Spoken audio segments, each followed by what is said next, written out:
Hello, I'm Emmy and welcome to my mini world.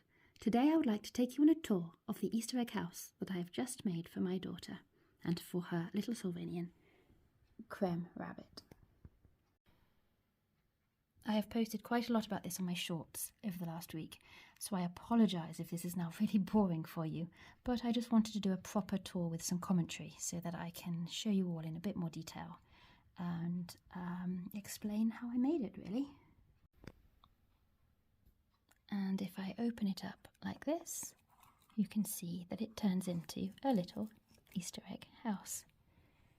I should just show you the view from all sides so that you can see the hinge. There are two windows, one here. Here is the hinge, which was made out of a strip of leather, and here is the other window. I made this using a clear plastic Easter egg that came in two halves that I saw in my local supermarket.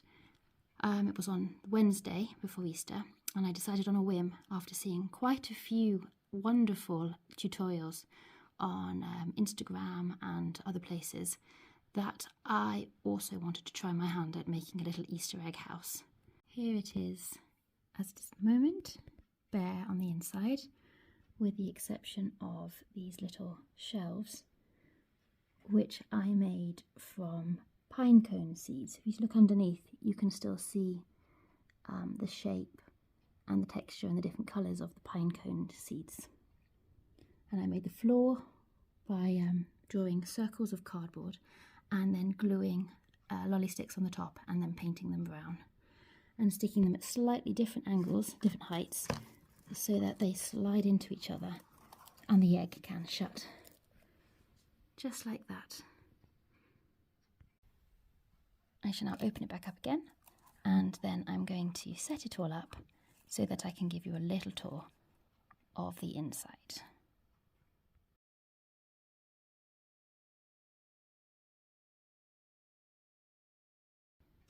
And here it is then. I wanted to give her a natural, foresty, sort of good green witch type of vibe. So I made her a little fire instead of an oven, using sticks with Quality Street wrappers glued to the inside, and a tiny little LED battery lamp to power it.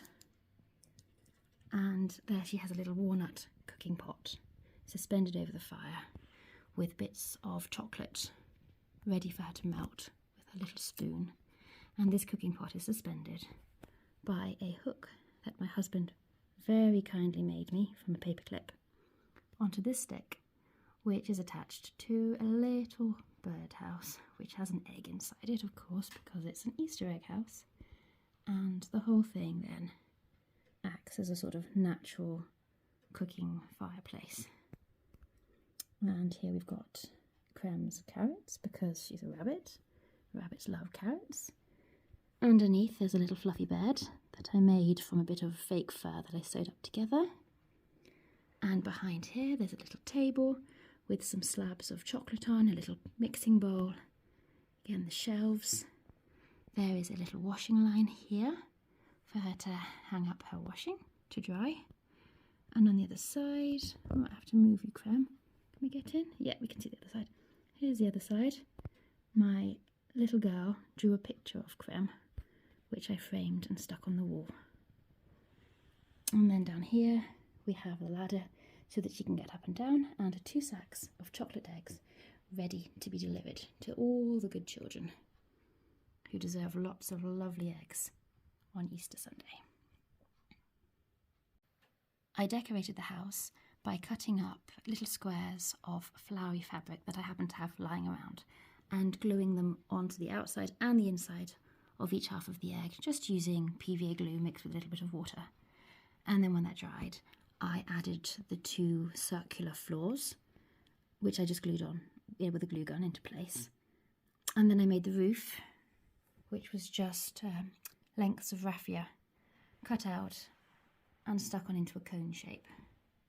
And I made the window frames as well by gluing on little pieces of stick on the outside and on the inside there. And then I made the base, which was just a slice of wood, which I glue gunned into place, and I added sticks, as you can see there, partially to make it look pretty and partially to give it a bit more strength. And on the other side here, you'll see that there are more sticks just around here, which was actually not for any aesthetic reason at all. That was for structure, so that this second egg didn't wobble over too far and topple over, and so it stayed stable. Also, the reason for the washing line is to keep it nicely in place. But I think it looks pretty sweet too.